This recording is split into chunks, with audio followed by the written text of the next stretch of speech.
আল্লাহ তোমার ডাকার মতো ডাকতে জানি না, তাই তো কি তুমি দাও না সাড়া বুঝতে পারি না। প্রচণ্ড গরমে আল্লাহকে ডাকছে একটু বৃষ্টির জন্য। তো মনকে শান্ত রাখার জন্য একটু আম মাখালাম শুকনো মরিচ দিয়ে। আর কি দিয়ে আম মাখালাম চলুন দেখে নিই কীভাবে আম পেড়ে নিয়ে আসলাম গাছ থেকে। তো আমার শখের বাগানে চলে আসলাম, ছাদ বাগানে এসে দেখুন ছোটোবেলার মতো পাগলামি করতে করতে দোল খেতে খেতে আমরা আম পেড়ে নিচ্ছি। তো অনেক সুন্দর সুন্দর কাঁচা আম পেড়ে নিলাম। এখন আমি বাসায় এসে আমগুলো খুব ভালো করে কষের জন্য ধুয়ে নিব ডলে ডলে। ধুয়ে নেওয়ার পরে আমি ছুলে নিব আমগুলো। আমার মেয়ে কাঁচা আম মেখে খেতে খুবই পছন্দ করে, সেই সাথে পাকা আম খেতেও খুবই পছন্দ করে। মেয়ের জন্য কিন্তু আমার বাসায় আমের সিজনে আম থাকবেই।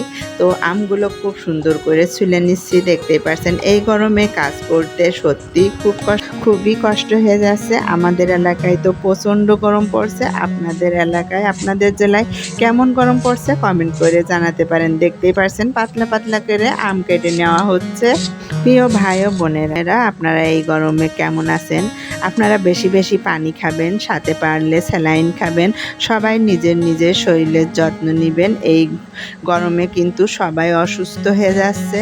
আপনারা ভালো থাকবেন সবাই। এবারে সবাই সবার কাজে সহায়তা করবেন, তাহলে একজনের উপর চাপ পড়বে না, কষ্টটা কম হবে। তো পাতলা পাতলা স্লাইস করে আমগুলো কেটে নিলাম। এখন আমি শুকনো মরিচ দিয়ে আমগুলো মেখে নিব।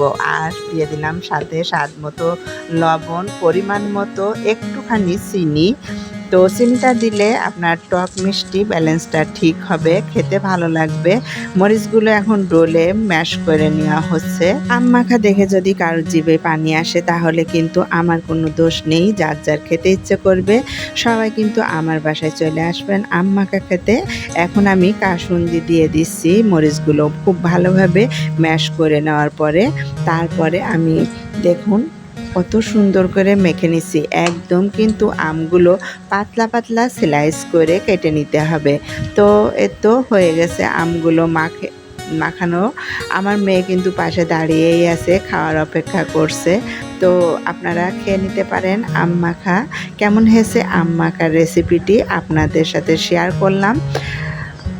আপনাদের সাথে আবারও দেখা হবে অন্য কোনো ভিডিওর সাথে। গল্প হবে, কথা হবে, আড্ডা হবে। তো সবাই ভালো থাকবেন সেই পর্যন্ত। যদি একটুও ভালো লেগে থাকে আম মাখা তাহলে কিন্তু একটা লাইক দিতে পারেন। আল্লাহ হাফেজ।